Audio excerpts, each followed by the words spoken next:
Okay, सो हम कर रहे थे इनकम मेथड और फैक्टर कॉस्ट मेथड। उसमें रेंट और वेजेस हमने देखा। इंटरेस्ट ऑफ प्रॉफिट्स, इंटरेस्ट क्या होता है? Capital generates interest as reward. It includes saving deposit interest, interest paid by commercial banks, खुद की कैपिटल का इंटरेस्ट हो, सेविंग डिपॉजिट का हो, कमर्शियल बैंक ने इंटरेस्ट दिया हो, कोई भी इंटरेस्ट हो, है तो income. Next profits, P, profits are receive by entrepreneur. Rent, wages और इंटरेस्ट पेमेंट करने के बाद जो बचता है वो प्रॉफिट, सब एंटरप्राइज का रिस्क टेकिंग का रिवॉर्ड है प्रॉफिट।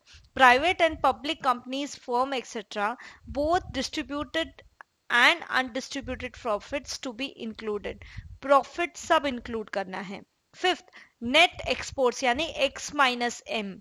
हम यहां तक पहुंचे, rent, wages, interest, profit plus mixed income तो करनी ही है, plus X minus M. X minus M क्या है? Exports minus imports, that is net exports. Income from international trade, exports minus imports.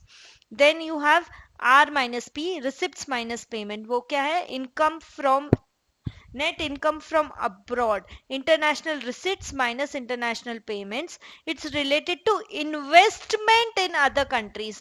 ये सामान का एक्सपोर्ट और इंपोर्ट है और ये इन्वेस्टमेंट है in other countries. So receipts minus payment, net investment जो है, नेट इनकम फ्रॉम अब्रॉड, वो यहाँ ले ली जाएगी। हटाओ ट्रांसफर इनकम, हटाओ depreciation. We have to remember to deduct transfer income and depreciation from above income. Transfer income क्यों हटाई जाती है? बिकॉज वो इनकम तो, फॉर एग्जाम्पल पेंशन है, तो पेंशन क्या है?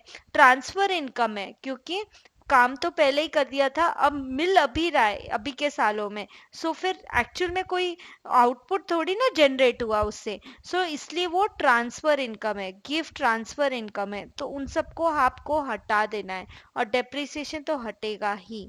Okay, so this was about your 7 points to be done. Now we will do precautions while calculating national income through income method or factor cost method in the next video.